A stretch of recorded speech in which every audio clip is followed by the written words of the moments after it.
Hey there everybody, what's up? I'm back. Where have I been? Up north. Oh, no, look at that. I almost made it to 50 kilometers this week, but alas, no cigar. Anyway, so I think I mentioned this on my previous episode. My mom had some work that she needed to do up north for her business, and she needed someone to carry some of the heavy stuff. So I went with her. I gave her a hand with that, and it kind of took almost the entire day yesterday. And so yeah, by the time I got back home, I was exhausted. I didn't want to move. I just didn't want to get out of the house last night. So I just I fell asleep on the couch for about an hour or so. I got myself some rest after the long and tiresome day that I had yesterday. And then I watched a Schmoedown match that I missed a couple of weeks ago, and I'm hoping to watch another one today. The last one I didn't get spoiled for, which was awesome for me because it was a hell of a surprise. It was Shazam versus Who's the Boss. Tonight I'm watching Founding Fathers versus Corruption, which also didn't get spoiled for me, so I'm super excited about that. So yeah, that's my plan for today. And well, again, that's why there was no episode yesterday, because I fell asleep on the couch, and by the time I got up, I just didn't feel like getting outside of my house. So I just stayed in and I watched some Schmoedown stuff. Now today, I do have something planned. Hopefully it doesn't interfere with my plans too much. What I want to do, first of all, I want to do this episode, obviously. And after which, I want... I've sort of developed this little habit of mine of going to the mall. There's this store that sells popcorn, not microwave popcorn, just straight up from the machine popcorn, sort of like the type of popcorn you get in a movie theater. And obviously movie theaters are closed in this country, at least for now. But this machine produces popcorn, which right now is the closest thing I have right now to the actual popcorn that I used to get at movie theaters, which is my favorite type of popcorn. I love that stuff, and that's the best thing I have to eat while watching movies. And what I want to do, I sort of made it a bit of a habit of mine. Every week, going to that store to watch, to get myself some popcorn and watch a movie at home. Haven't done that in a while for a number of different reasons, but I want to do this again today because, well, for those of you who've been keeping up with the news lately, and if any of you guys have watched my most recent episode of this series, Chadwick Boseman passed away this weekend. Unfortunately, he had colon cancer for at least 4 years, and he finally succumbed to that horrible disease on Friday. And in honor of this great man, I've decided to sit down and watch Black Panther again. I really loved that movie, and honestly, I haven't watched it since it was in theaters for the first time. I mean, granted, I watched it 4 or 5 times. I can't even remember. I watched it a bunch of times. I love that movie, but I haven't watched it in a while, and I feel like I want to revisit that thing. I also, at some point, probably maybe even this weekend, in fact, I want to also sit down and watch some of Chadwick's other movies, like 42 and Get On Up. heard good things. I just never really watched because I'm not a sports fan, and 42 pretty much revolves around a baseball player, I believe.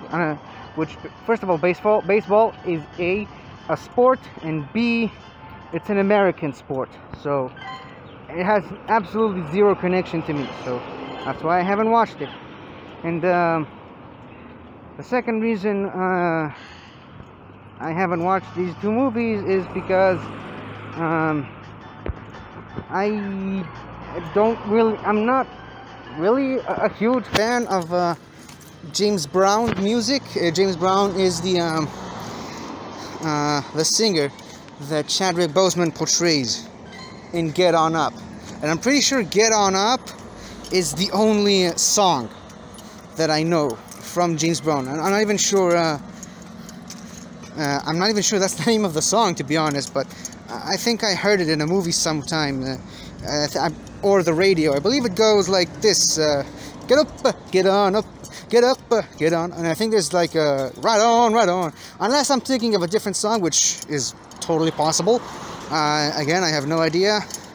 But yeah, it's not that I dislike any of his songs. It's just it was before my time, and I didn't really grow up with those songs. I don't even know. I don't even know when he passed away. So I think I'm just making myself look worse than I actually am. So I'm just gonna shut up and say that I will eventually get up on that. Get it? I'm gonna get on that and watch 42 and Get On Up. But today, as soon as I'm done with this episode, of course, I'm gonna watch myself some Black Panther, one of my favorite MCU movies, which is hard to say because I love almost all of them. I don't think there's a bad MCU movie. I mean, sure, there are MCU movies that I don't really like and appreciate, but I mean, I think it's fair to say that even some of the worst MCU movies is still a lot better than some of the horrible piece of trash superhero movies that just came out like flies in the late 90s and early 2000s. Those were some really bottom of the barrel pieces of trash cinema, and they're the reason why superhero movies have gotten a bad rap for so many years. That's one of the main reasons why people still aren't willing to give superhero movies a fair shot. Whether it's fair or not is a different thing, but you know, it happens. So anyways, enough about superhero stuff. Let's get back to Pokemon. Alright?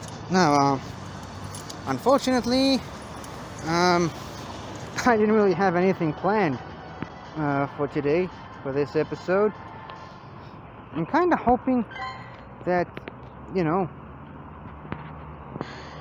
that I go outside and an idea is just gonna pop into my head organically. It happened a couple of times, and I really enjoyed that. It's like I encountered a specific Pokemon, and you know, just felt the need to talk about it and explain it a little bit, and well, and it just became a huge thing. I made the entire episode about it. I talked about this Pokemon and why this Pokemon is designed the way that it is, and all kinds of stuff about it. And it was been a lot of fun. So still kind of waiting for the inspiration for the day. That just feeds Violet a bit.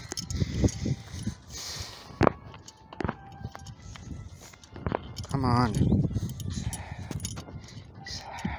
The phone is driving me crazy sometimes. Okay, try to feed it again. I think maybe I should, since Violet is currently my my buddy Pokemon, maybe I should, I don't know, do an episode about Xylus and this evolutionary family, because it's a very interesting piece of information there. Oh, look, an Abra. You gotta be very careful with these things, because, oops, you gotta make sure to catch them in your first throw, because if they escape the Pokeball, they just run away, which is sort of like what they... There we go, see? Boom! It fled. Now why is that? Well, first of all, Abra, the pre-evolution of Kadabra, whose final evolution is Alakazam, one of the most powerful Pokemon still to this day, especially Mega Alakazam, but I think because it's such a powerful Pokemon, it's they kind of made it particularly difficult and challenging to catch. First of all, and in most generations where Abra can be encountered in the wild, it has a very low encounter rate, I believe, and I believe it can only be encountered relatively late in the game. In most cases, it's by the time you reach your third major city or third gym challenge.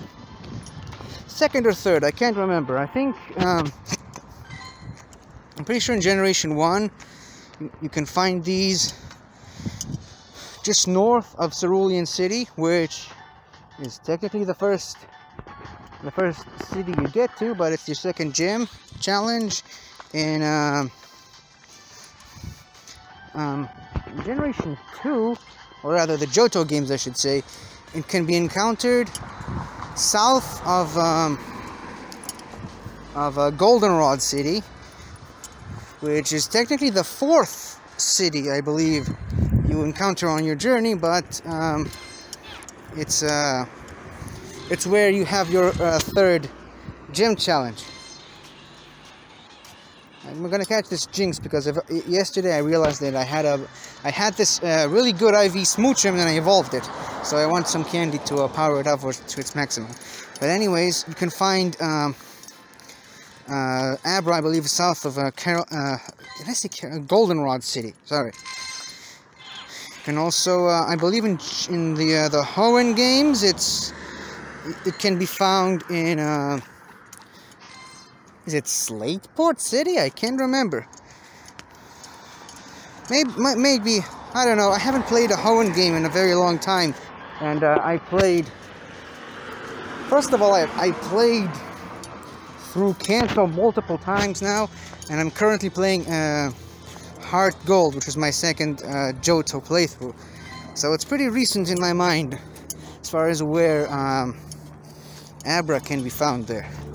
I can't really remember when you can find Abra in Sinnoh, and in Unova it's a completely different thing, because in the first batch of games, Black and White, you can't encounter Abra until the post game, and when you do, it's level 60 something, I think.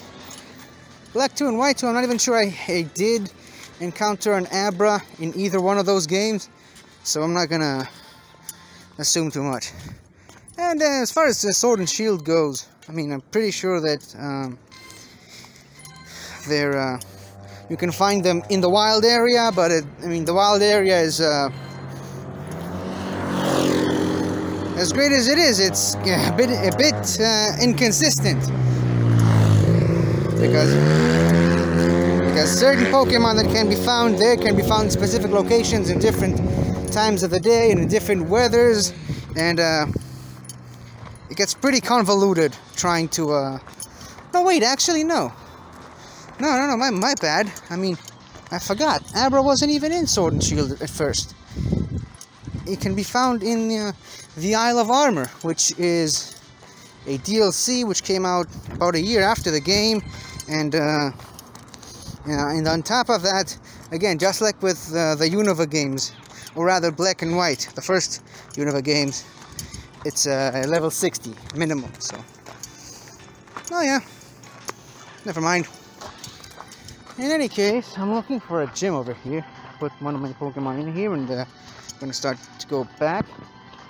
So yeah, that's Abra for you. Abra, by the way, it's a perfect example of a ridiculously weak Pokemon that evolves into an incredibly powerful Pokemon. I mean, it goes from laughably weak and easily defeated to just a major powerhouse. And yeah, there are definitely a lot of Pokemon that do that. I mean, Magikarp is the obvious example. Feebas, which is basically the Hoenn version of Magikarp. Oh, what else? Can't really think of anyone off the top of my head, but I think Meryl, or should I say Azurill, because Azurill, I mean, it's trash. To be quite honest with you, it's trash. And Azumarill, not, you know, one of the best Pokemon ever, but it definitely got a huge boost once Gen 6 came out, and it became a fairy type, in addition to being water type. Because fairy types, one of fairy type Pokemon's weaknesses are steel, and the water resists steel. So, and I believe it's one of the definitely on the more bulkier side. And I believe Togepi is also a good example, even without the addition of fairy types. It's a very weak Pokemon with, I guess, decent defenses. Togetic's a little bit stronger, but then Togekiss is a huge powerhouse. So yeah, a lot of Pokemon have that aspect in them where they just start out ridiculously weak and and when they fully evolve, they become some of the strongest Pokemon in the game. Abra evolves into Kadabra, shocking, which can be evolved through trade into Alakazam. Now, again, you guys by now should know my position on trade evolutions. I absolutely hate them. I can't stand trade evolutions, mostly because I either play these games on an emulator, or alternatively I just don't have anyone to trade with because no one else I know plays Pokemon. At least not the way I do. The only time I really got a chance to get around it. Where the hell is that gym? Never mind, I'm going back. Yeah, the only time I was able to get around that was with Sword and Shield, because I had a friend at work who was also playing it, so I took my Nintendo Switch to work. We traded some Pokemon, and that's how I was able to get closer to completing the Pokédex, the Gather Pokédex. Can't do that now because I got fired, but whatever. So, yeah, that sucks. So yeah, I hate trade evolutions. So pretty much the only time I got to use an Alakazam is in this game. And I love it in this game, it's great. I'm not really 100% sure what this Pokemon is supposed to represent. I know that its basic design is inspired by foxes and goats, which I believe are two species of animals that are widely associated with the occult and magic and stuff, and especially dark magic, particularly the goat, I believe. But yeah, beyond that, I'm not 100% sure. I mean, I guess it's been rumored that Kadabra and Alakazam are primarily based on Israeli illusionist Uri Geller, because of his part of his act is spoon bending, which has become pretty synonymous with psychic powers, and the psychic type in Pokemon definitely harp on that, because I believe that there's the Pokemon psychic type move Kinesis, which the animation for it is pretty obvious. In most games, it's just a spoon bending through use of magic. So, yeah, and I'm pretty sure Uri Geller got mad at that, because he said that they stole his likeness without his approval and stuff, and they stole his gimmick of spoon bending. And I'm like, no, I don't want a Pansear. Go away, Pansear. And I'm like, dude, Yuri, you're better than this. Come on. You did not invent the concept of spoon bending. Get off your high horse for a second, alright? I love you, man, but seriously. I think that was just a desperate attempt to get some money from Game Freak. Just because they sort of use this gimmick that's very similar to something that you pull off in your act. Right? Let's settle down, alright? Settle down. Plus, I believe he also called them, he also said that these Pokemon represent Nazi imagery, because Kadabra has a star on his forehead, and he's got these symbols, I believe, on its chest that are kind of reminiscent of the SS. Well, Yuri, you lost me there, alright? Because that's definitely not true. Because the star and the wave type of a thing, those are pretty common symbols in illusion practices, alright? I mean, I don't want to rub it in, but his character on Eretz Neheret, which is like the Israeli version of Saturday Night Live, his character uses these types of imagery a lot as part of a joke. I mean, the person who was doing an impression of his character on the show he's using those things as jokes a lot. So you should know that by now. You should know what these symbols represent. Whether or not he actually does know or not is irrelevant. The fact that he desperately tried to get some compensation using that as his excuse, kind of lame. But I mean, that was 20 years ago, I think. So it's all good. It's all water under the bridge at this point. I hope, at least. I hope he hasn't gone after Pokemon again. But so yeah. Thing is, though, started talking about Abra. Abra, I believe he only learns one move in its entire existence, which is teleport. So it can run away. And if I remember correctly, I believe that the Pokédex mentions that it's constantly sleeping and only wakes up to attack, and the only attack that it knows, obviously, is teleport, which is what helps it both run away from battles. It's what helps the player character teleport to the nearest available Pokemon Center. I believe if you use teleport, it automatically takes you to the last Pokemon Center that you visited. So it's tremendously useful. But more importantly, it's used so that the Pokemon itself can escape from danger.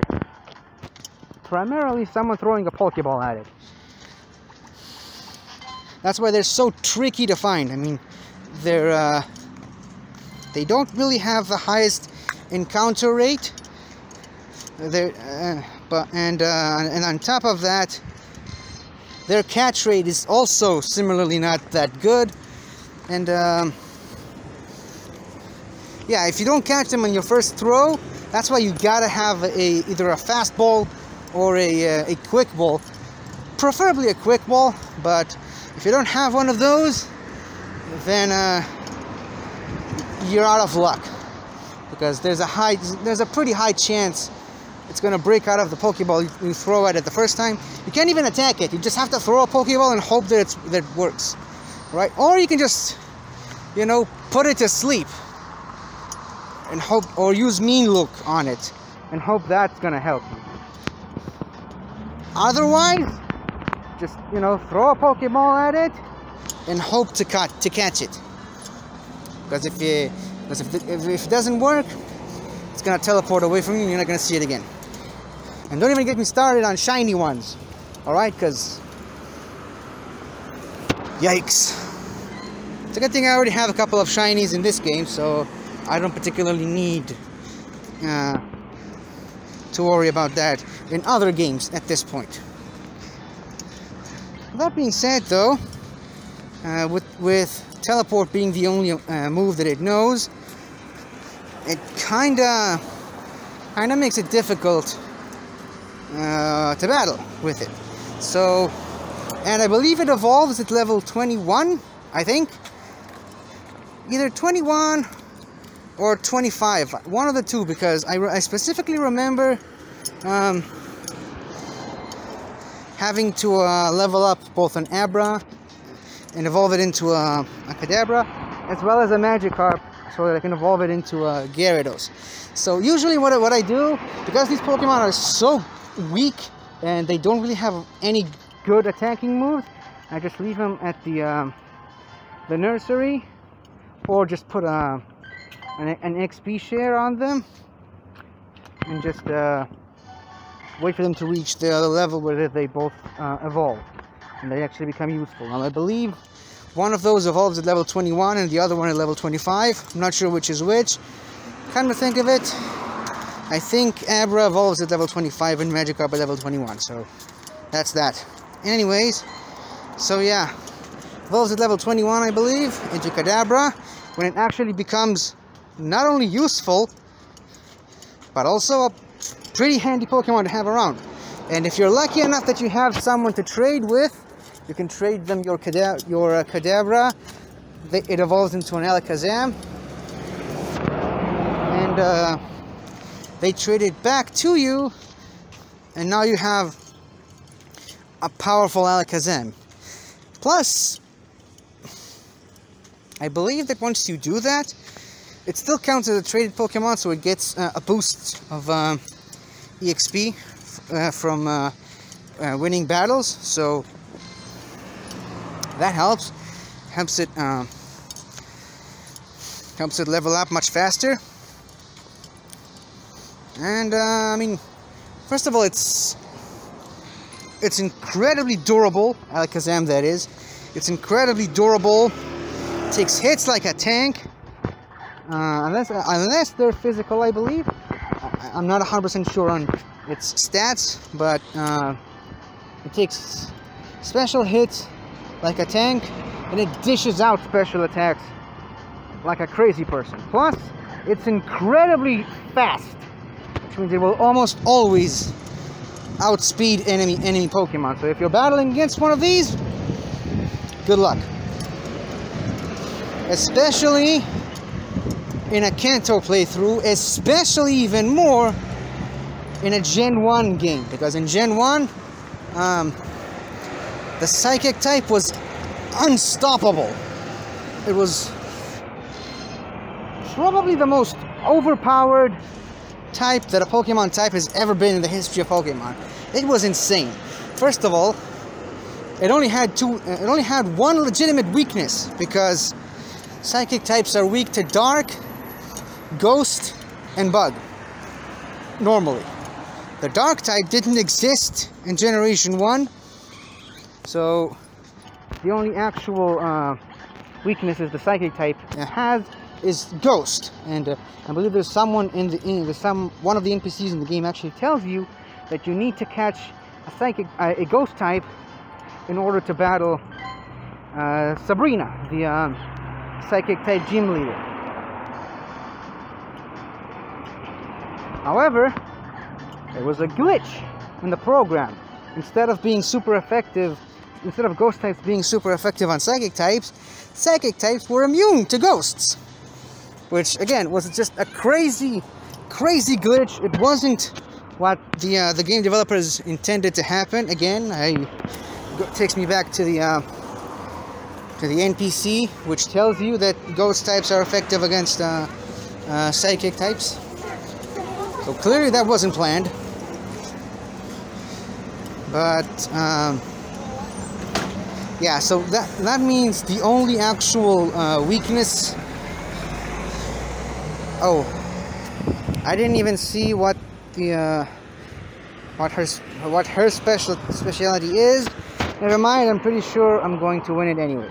In any case, so the only legitimate weakness the psychic types had in Generation 1 was bug, and of the existing bug types in Generation 1, half of them were poison types, which means that they were also weak to psychic. And in addition to that,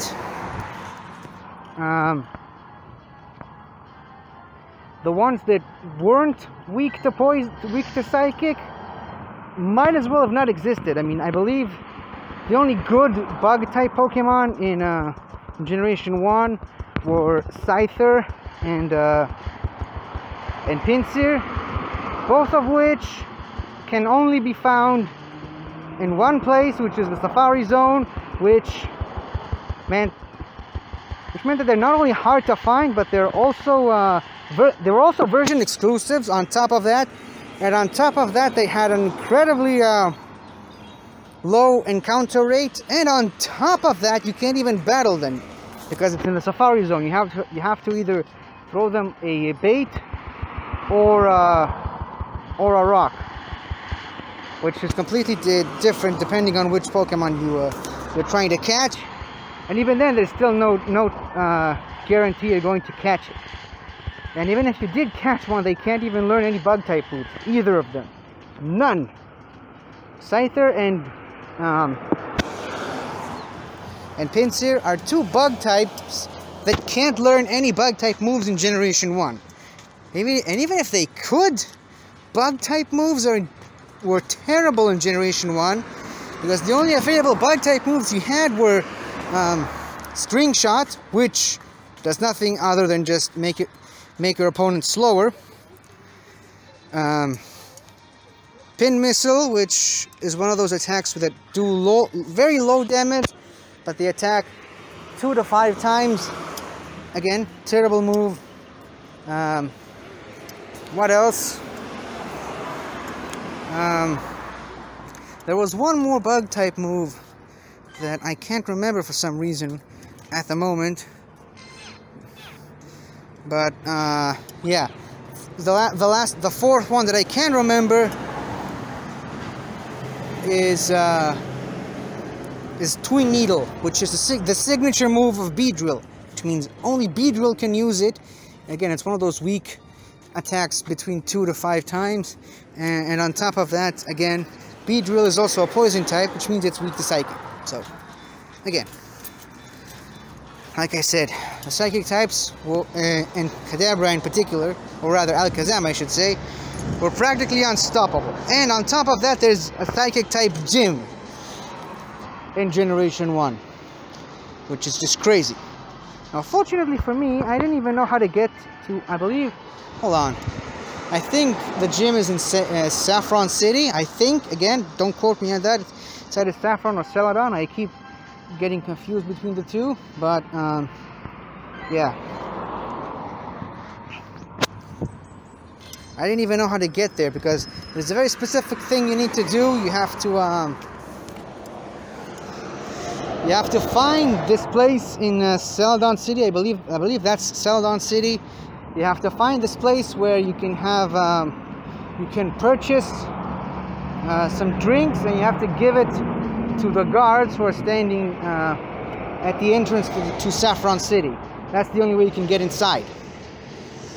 And I didn't know that until after I've defeated Blaine, which is the fire-type gym leader, and normally second to last. So by that point, all of my Pokemon were ridiculously over-leveled, so I pretty much destroyed Sabrina, no problem. And her Alakazam. And Alakazam, I don't think she had an Alakazam in the anime. I believe she had a Kadabra, which used Psychic on Pikachu and smashed him around the room. That was, by the way, that was my first ever episode of the Pokemon anime. That was the first episode that I've seen, and that episode traumatized me till this very day. No kidding. First of all, it opens with a very creepy girl, namely Sabrina, doing some weird, unbelievable stuff. Like she teleports Ash and the gang in and out of places, and she takes them to her gym, which is one of the creepiest places on Earth. She pretty much force chokes one of the people in that gym. It's crazy. And on top of that, her Abra evolves into Kadabra during the battle, which, by the way, is impossible in the game. And once it does, it just smacks Pikachu around top to bottom, throws him around. And in addition to that, after Ash loses, Sabrina pretty much shrinks Ash and the gang down to action figure size, and she uses them as dolls in her doll house, which is crazy. And plus, on top of that, Sabrina herself doesn't really talk all that much. And instead, she just has this weird, creepy doll that speaks for her, and apparently the doll can fly or levitate using psychic powers. It's a crazy, weird episode, and that's the episode that I started watching the anime with. Crazy, huh? No wonder I'm so messed up. But I mean, oh, and also, by the way, couple episodes later, Ash goes for a rematch. He loses again, and this time she kidnaps Brock and Misty, and she doesn't just shrink them down to the size of dolls. She literally turns them into dolls. And then it's revealed that she also did the same thing for her mother. She would have done the same thing for her father if he hadn't escaped. Again, like I said, crazy, crazy stuff. So, yeah. And that, ladies and gentlemen, is all I have to say about this evolutionary line. Abra, Kadabra, and Alakazam. That was a pretty loaded episode. I didn't really expect it to get this heavy on the details. But yeah, let's see how long have I been recording this. Hold on. 40 minutes! I've been talking for 40 minutes. I haven't even noticed that. Wow, that's crazy. So yeah, I think that'll do. I think that's enough content for this episode so far. As you can see, by the way, I fixed the problem. Apparently I needed to download another update so that I can be able to see Mega Evolved Pokemon in Mega Raids as their actual Mega Evolved forms, which is great because now it actually feels a bit more authentic battling these things. Let me just see if there's another Mega Evolved Pokemon nearby. Mega Raid, sorry. Not at the moment. Still, if I'll find a Mega Raid to join, maybe I'll put it in the in this video, just because I haven't really had much of a chance to participate in Mega Raid because of all the technical difficulties that I've had recently. Maybe it's something that I should save for Wednesday, which is when Raid Hour is supposed to start again. But yeah, if I'll find one that I think it's worth sharing in this episode. I'm gonna keep it in the episode. Same thing for shinies. If I'll find a shiny, I'll keep my reaction in the video. By the way, today is the last month of August, which means by tomorrow you should expect me to make my which is something that I want to do every month now. This is my second time. I'm gonna do a monthly shiny reactions video. Unfortunately, it's going to be a lot shorter than I wanted it to be. I think I only found 4 shinies on camera this month, which is ridiculous. Last month I had like 6 or 7, I don't know. But yeah, it's going to be extremely short this month, but it's only because it took me a while to realize that I should just record myself even when I'm not talking. And that's how I found a couple of shiny reactions this month. So that's gonna be the plan for now. I'm just going to go to the mall, pick up the popcorn that I mentioned earlier. I'm just gonna walk around a little more with Zvilas to make it more friendly towards me, and that'll be it. That's it for now. So thank you guys for watching and listening to my extremely winded explanation on Abra, Kadabra, and Alakazam, and I will see you guys tomorrow. Or I should say, see you guys next month. Look at that, an egg. Okay, that's something to end the episode on.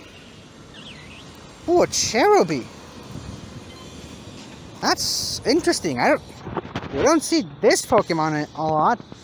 I think I only hatched like 2 or 3 of these, and it's got great IVs.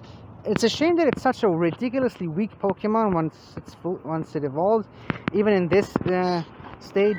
But it was definitely a welcome surprise. I wasn't expecting to hatch a Cherubi. It's extremely rare.